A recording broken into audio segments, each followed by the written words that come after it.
जिंदगी की सबसे कीमती चीज समय है। समय का चक्र निरंतर चलता रहता है। समय किसी के लिए कभी रुकता नहीं है। समय रेत जैसा होता है, एक बार हाथ से फिसल जाए तो फिर वापस उसे अपनी मुट्ठी में नहीं रख सकते हैं। उदाहरण स्वरूप, अगर कोई व्यक्ति वक्त पर इंटरव्यू ना दे पाए तो वह बेहतरीन मौका किसी और का हो जाता है।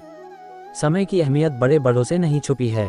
समय पर किसी का जोर नहीं चलता, चाहे वह महाराजा हो या बड़े से बड़ा संपन्न व्यक्ति।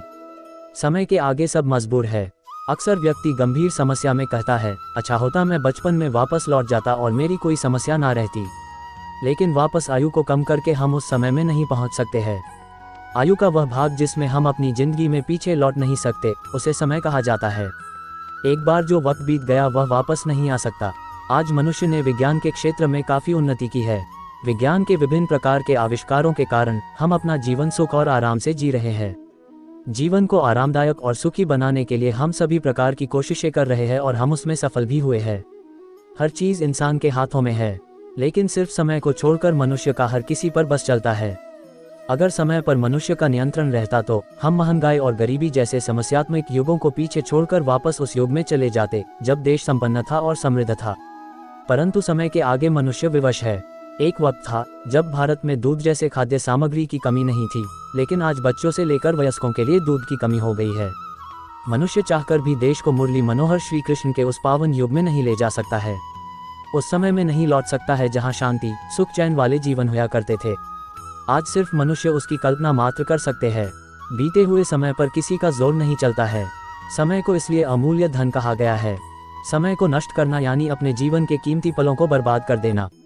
भगवान एक बार एक ही क्षण देता है और दूसरा पल देने से पूर्व उसे छीन लेता है। समय एक ऐसा चीज है जिसे खोकर पुनः प्राप्त नहीं किया जा सकता है। अंग्रेजी में कहा गया है, समय धन है, मगर समय तो धन से भी अधिक महत्वपूर्ण है। धन तो हम मेहनत करके कभी भी कमा सकते हैं।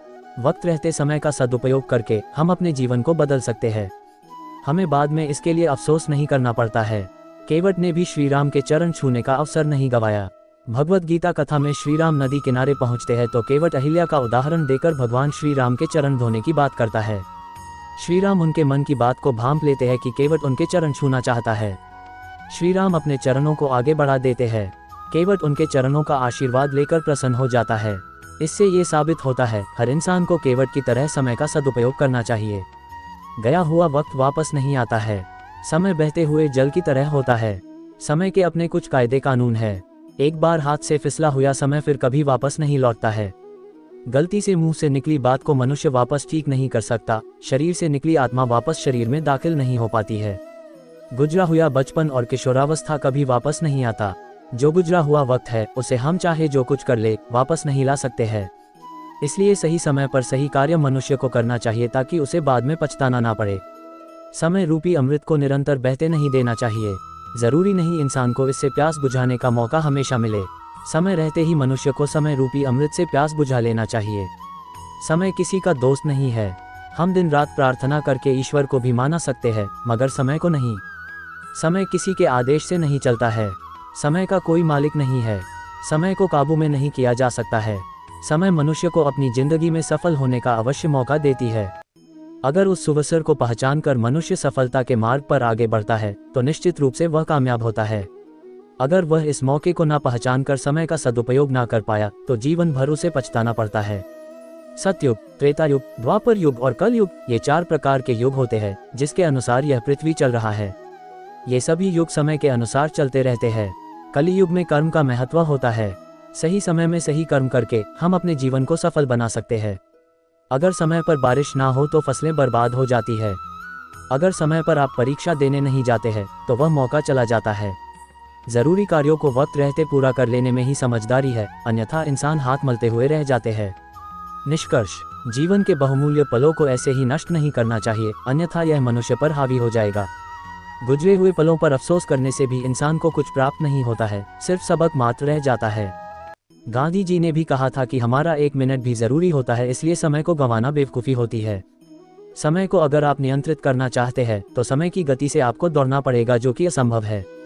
अगर समय को पहचान कर अच्छा कर्म मनुष्य करता है तो निश्चित तौर पर वह अपने सुनहरे भविष्य का निर्माण करता है। जिन्होंने समय की कद्र नहीं की, बाद में चलकर जब उन्हें एहसास होता है तब बहुत देर हो चुकी होती है। गौतम बुद्ध के जीवन के कई प्रेरक प्रसंग हैं। बुद्ध के जीवन का ये छोटा सा प्रसंग हमारे जीवन में एक नया परिवर्तन ला सकता है। छोटी सी कहानी है, अंत तक जरूर सुने और दोस्तों के साथ शेयर जरूर करें।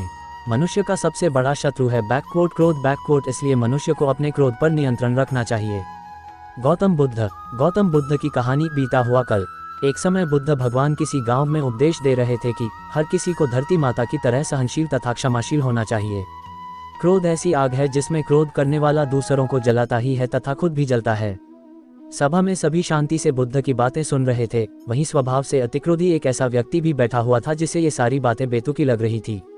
वह कुछ देर ये सब सुनता रहा, फिर अचानक ही आग बबूला होकर बोलने लगा, तुम पाखंडी हो, बड़ी बड़ी बातें करना यही तुम्हारा काम है, तुम लोगों को भ्रमित कर रहे हो, तुम्हारी ये बातें आज के समय में कोई मायने नहीं रखती। ऐसे कई कटु वचन सुनकर भी बुद्ध शांत रहे। उसकी बातों से ना तो वह दुखी हुए ना ही कोई प्रतिक्रिया की। ये देखकर वह व्यक्ति और भी क्रोधित हो गया और उसने बुद्ध के मुंह पर थूक कर वहां से चला गया।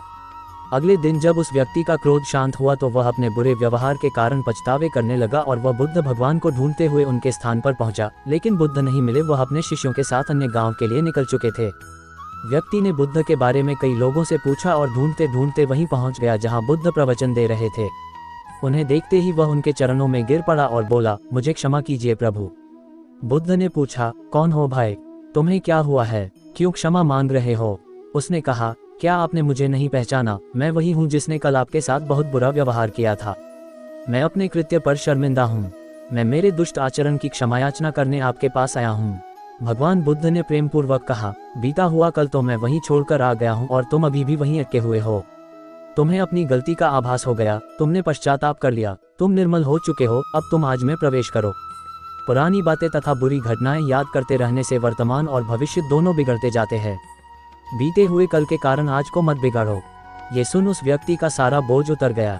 उसने भगवान बुद्ध के चरणों में पड़कर क्रोध त्याग दिया तथा क्षमाशीलता का संकल्प लिया। बुद्ध ने उसके सिर पर हाथ रखकर आशीर्वाद दिया। उस दिन से उसमें बहुत से परिवर्तन आ गए और उसके जीवन में सत्य, प्रेम व करुणा की धारा बहने लगी और अपने क्रोध पर नियंत्रण पा लिया। जीवन में हमें अक्सर अपनी गलतियों और बीते हुए कार्यों का पछतावा होता है। हम खुद को सोचते हैं कि क्या होता अगर हमने वह कार्य नहीं किया होता या उस गलती को सुधार दिया होता। लेकिन क्या आपने कभी यह सोचा है कि बीता हुआ कल वापस लौटकर नहीं आता है? यहाँ हम एक छोटी लेकिन गहराई से सोचने वाली महात्मा बुद्ध की इस कहानी के माध्यम से देखेंगे कि हमें अपनी भूलों को भूलकर आगे बढ़ना चाहिए। महात्मा बुद्ध एक गांव में प्रवचन सुना रहे थे। उन्होंने पास हुए लोगों के समीप अपनी मधुर वाणी से सभी को संबोधित करते हुए बताया कि हर किसी मनुष्य को धरती माँ की तरह सहनशील तथा क्षमाशील होना चाहिए। क्रोध मानव का ऐसा शत्रु है जो दूसरों को तो हानि पहुंचाएगा, साथ में खुद भी उससे नहीं बच पाएगा। इसलिए क्रोध, ईर्ष्या मानव की सबसे बड़े शत्रु है। सभा में सभी लोग शांति से उनकी बात को ध्यानपूर्वक सुन रहे थे। तभी वहां उस सभा में एक अति क्रोधी व्यक्ति भी उपस्थित था। वह पहले तो उनकी बात सुनता रहा, फिर वह अचानक महात्मा जी से क्रोधित होकर बोला। बोलते समय उसका आंखें खून के समान लाल हो रही थी। उसने बोला कि तुम ढोंगी हो, यहाँ बैठकर लोगों को बेवकूफ़ बना रहे हो। ये जो भी तुम कुछ कह रहे हो ना, इसको सचमुच करना बहुत मुश्किल है। समझे, तुम्हारी इन बातों का कोई मतलब नहीं है। ये सब बातें कोई मायने नहीं रखती असल जिंदगी में। कहानी सुनाना बंद करो धूर्त महात्मा, और जहाँ से आए हो वहीं चले जाओ। ऐसे कठोर वचन सुनकर भी महात्मा जी ने उस क्रोधी पुरुष का कोई विरोध नहीं किया और न ही उसकी बातों पर कोई भी प्रतिक्रिया दी। वह शांत रहे और अपना काम करते रहे, जिससे वह पुरुष और भी क्रोधित हो गया। उसकी समझ नहीं आया वह क्या करे। तब उस पुरुष ने महात्मा जी के मुंह पर थूक कर चला गया। अगले दिन जब उस व्यक्ति का क्रोध शांत हुआ और उसे अपनी गलती का पछतावा हुआ, तब वह आत्मग्लानि में जलने लगा और फिर उसने सोचा कि उस महात्मा से मुझे माफ़ी मांगनी चाहिए। वह महात्मा जी की खोज में उसी स्थान पर गया जहां महात्मा जी कल प्रवचन दे रहे थे। लेकिन महात्मा जी वहां कहाँ मिलने वाले थे। वह तो अपने शिष्यों के साथ अन्य किसी गांव की यात्रा पर निकल पड़े। वह पुरुष सब लोगों से महात्मा जी के बारे में पूछता पूछता उस स्थान पर पहुंच गया जहां की महात्मा जी प्रवचन कर रहे थे। तब उस पुरुष को महात्मा जी के शिष्यों ने उसे उनके पास जाने से रोका, लेकिन महात्मा जी ने अपने शिष्यों को आदेश दिया कि आने दे उस पुरुष को। तब वह पुरुष महात्मा जी के चरणों पर गिर गया, उनसे बोला, मुझे क्षमा कीजिए महाराज। उसने महात्मा जी से पूछा, क्या आप भूल गए हो कि मैं वही जिसने कल आपका इतना अपमान किया था? मैं अपने दुष्ट कृत्य की आपसे माफ़ी मांगता हूँ। तब महात्मा जी ने बड़े शालीनता से उस पुरुष से बोले कि कौन सी बात? तब उस पुरुष ने बड़ी हैरानी से महात्मा जी की ओर देखा। महात्मा जी बोले कि मैं तो बीती बातें वही छोड़ आया, क्योंकि बीता हुआ कल कभी वापस लौट कर नहीं आता। इसलिए बीती हुए बातों की वजह से आज और अपना आने वाला कल नहीं बिगड़ना चाहिए। जो हो गया सो हो गया, तुम्हें अपनी भूल का एहसास हुआ, यही सबसे बड़ी बात है। तुम अपनी गलती को मान लिए, सो तुम अब निर्मल हो गए हो, इसलिए कोई भी ग्लानि अपने मन में नहीं रखो। अपने आने वाले कल के बारे में विचार करो और उसे सुधारने का प्रयास करो। महात्मा जी की बात सुनकर उस पुरुष के मन का भार हल्का हो गया और उसने महात्मा जी के चरणों को पकड़कर कहा, आज से मैं अपने क्रोध का त्याग करता हूँ और धैर्यवान और क्षमाशील होने का प्रण आज से लेता हूँ। निष्कर्ष। तो दोस्तों, हमें इस कहानी से यह प्रेरणा मिलती है कि यदि अपने बीते हुए कल की गलती को लेकर हमें वर्तमान में उसका पछतावा न कर, उस गलती को हमें अपने भविष्य में कभी नहीं करना चाहिए, क्योंकि दोस्तों बीता हुआ कल कभी लौटकर वापस नहीं आता। तो अगर आपको महात्मा गौतम बुद्ध की इस कहानी से कुछ सीखने को मिला हो तो अपने दोस्तों के साथ इसे जरूर शेयर करें।